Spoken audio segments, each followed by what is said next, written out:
Welcome to the Holy Mischief Podcast. Here we shine a light on the hidden gems of Cartersville and Bartow County. Helpers, creators, and everyday heroes spreading love and kindness in extraordinary ways. Think of us as Mr. Rogers for adults, sharing stories that spark hope, joy, and a little bit of holy mischief along the way. Pull up a seat, neighbor. It's time to meet the incredible people making a difference in your backyard. Hey friends, welcome back to the Holy Mischief Podcast. I am Pastor Shannon Carafonda, and I am excited today to talk about Holy Mischief, which are those moments of kindness where you interrupt someone's life with some good and some love into the world. I have Alex Dyer, probably one of the first people I met in Cartersville. Alex, say hello. Hello. Hello. What is your official title are you the Right Reverend? Oh, God, no. Are you His Holiness? No. Right Reverend or bishops, no. You're not that, okay.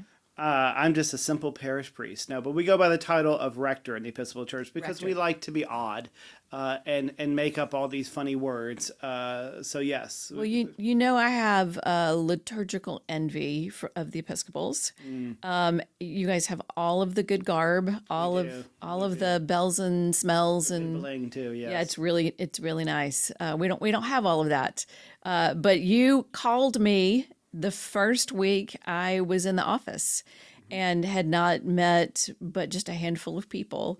And I remember whoever took the call didn't know how to forward the call into my office. And so I'm standing in her office having a full conversation with you.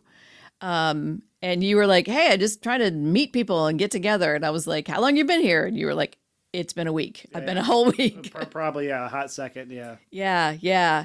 So there's a lot of different directions this could go, and I hope we get to use some really big, deep theological words to make me sound smart. I know you're smart. I really like to talk about hopes and dreams for the Cartersville community. I like to talk about examples of kindness. So let's start there. Do you have an example that you've been a part of recently where you had someone just have some kindness that they showed you or someone around you?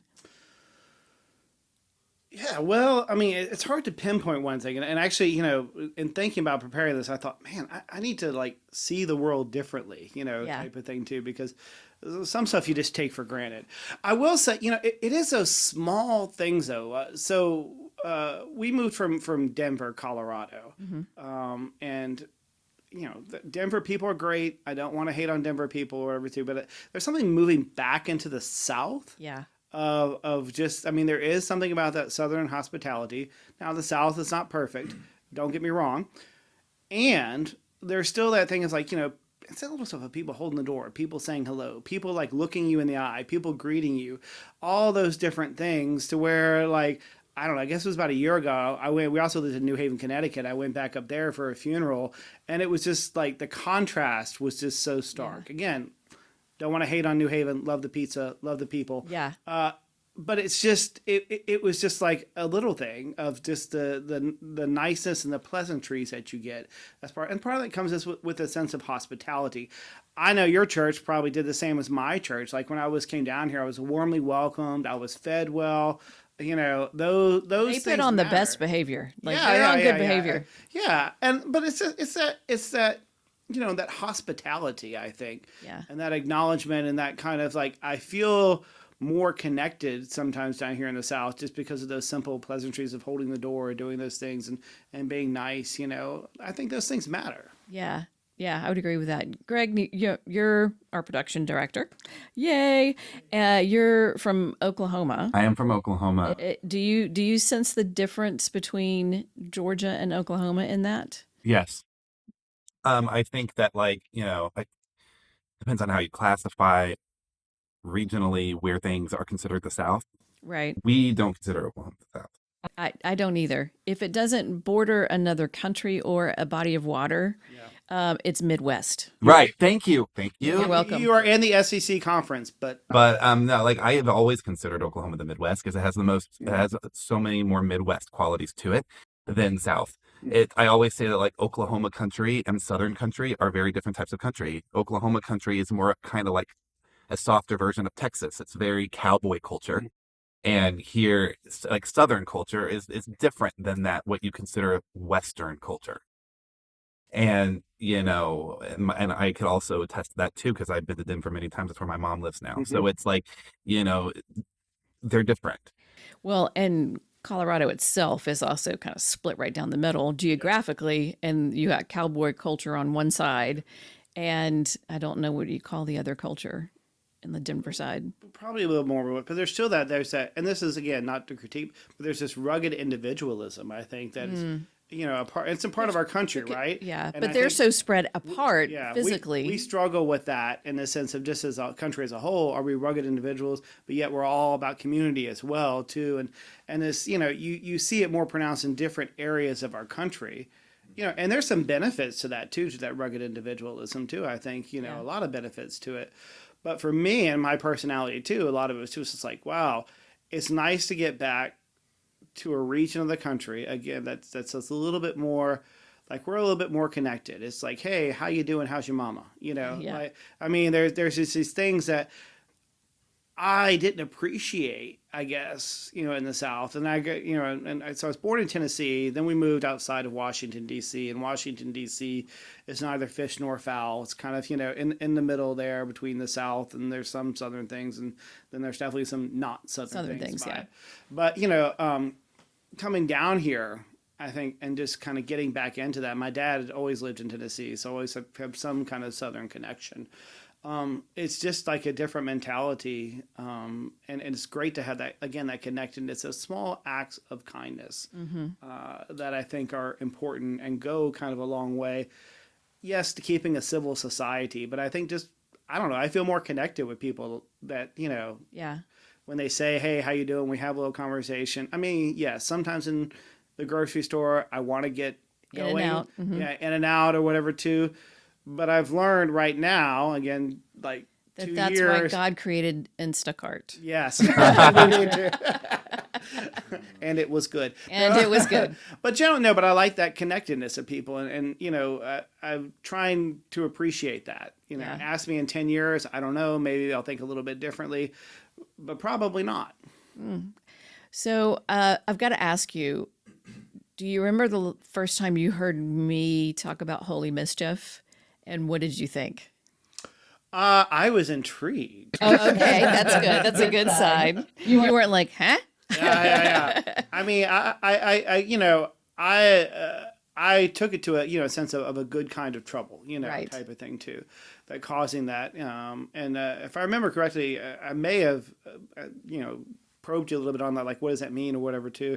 And when you described it, yeah, I mean, it does sound intriguing. I think we need a little bit of holy mischief. Yeah, good trouble. A little good trouble. Yeah. So I'm going to ask you, I'm going to put you on the spot like you're in front of your board doing your exam. Theologically, how would you describe it? Theologically. Yeah, how would you describe it? As holy.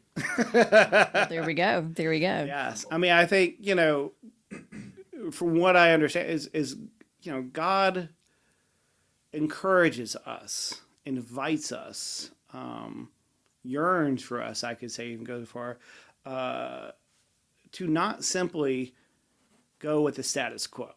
Yes. And to go along with things. I think Christianity, because I can just speak from a Christian perspective and I can speak about any other perspective. I know for Christianity, I would argue that we become too sanitized. Yes. And, I gave a sermon, I think maybe on Sunday, all my Sundays were together last Sunday.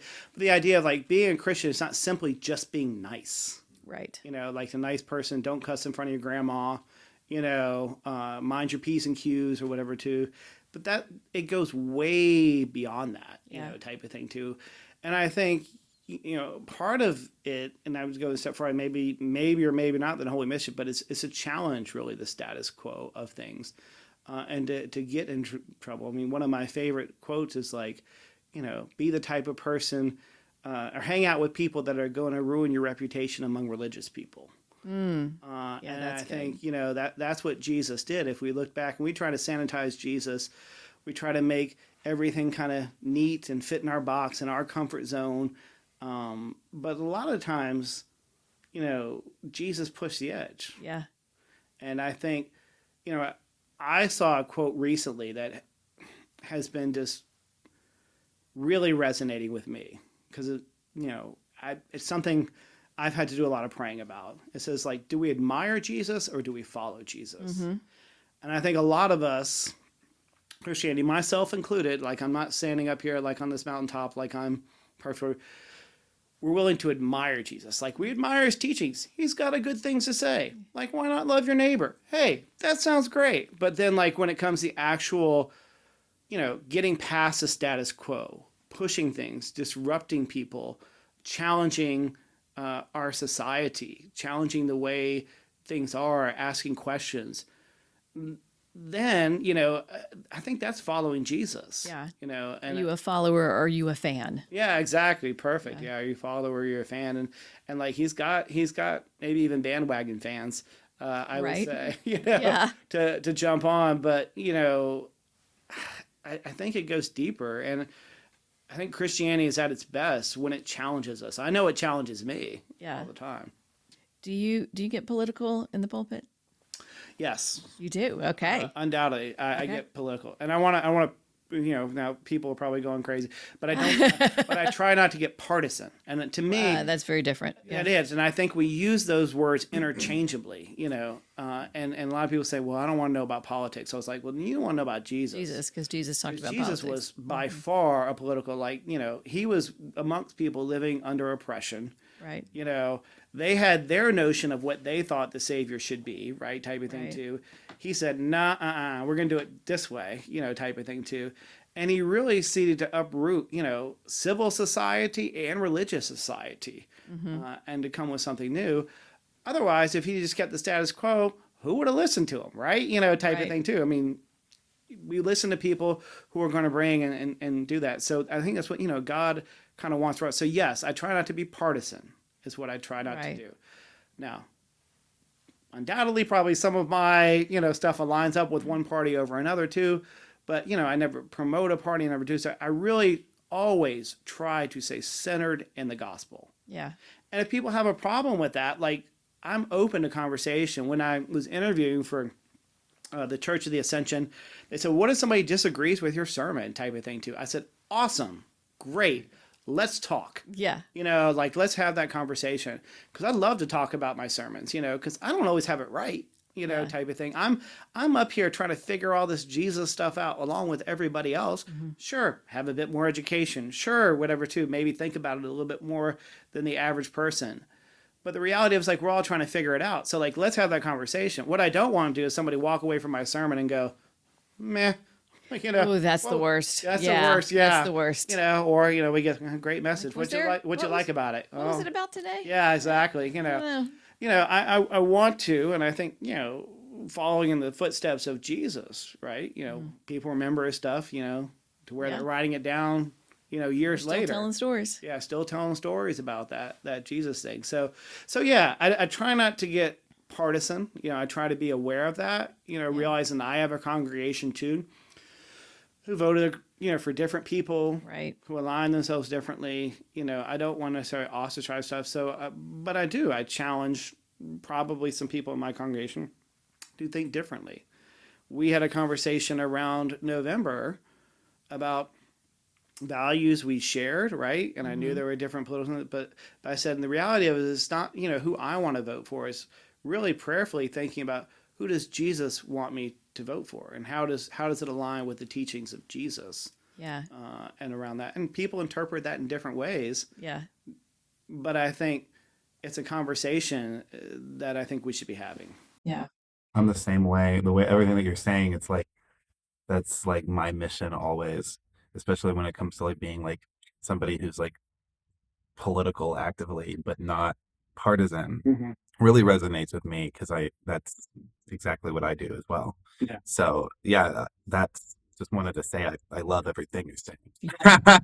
Amen quarter over here. All right. Yeah. Right. Yeah. Literally, I'm going to be the Pentecostal one over here. Yeah. And I dance around it. I would like to be more direct, but I'm not there yet. I've done it a couple of times, but it's not where I stay. It's not my lane, but I get close to it. And I want us to have hard conversations. Do you ever get social media comments not from congregation members, but I have before. There was one we put up, and it was right after the election, and I basically said, after Donald Trump got elected, I knew, some people in my congregation were probably happy, and some of them were not, type of thing too.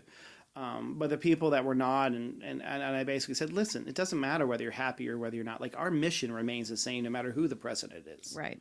The mission of the church has and will remain the same, type of thing. And I tried to kind of keep us focused on that and just put that out there. And that one got, I forget how much, like last I checked, I don't know. It was, usually we get about like, I don't know. I do like a weekly message and I'll get like 20, 30. This one was like Right. 60,000 or something like thousands, that. yeah. It was way up there too.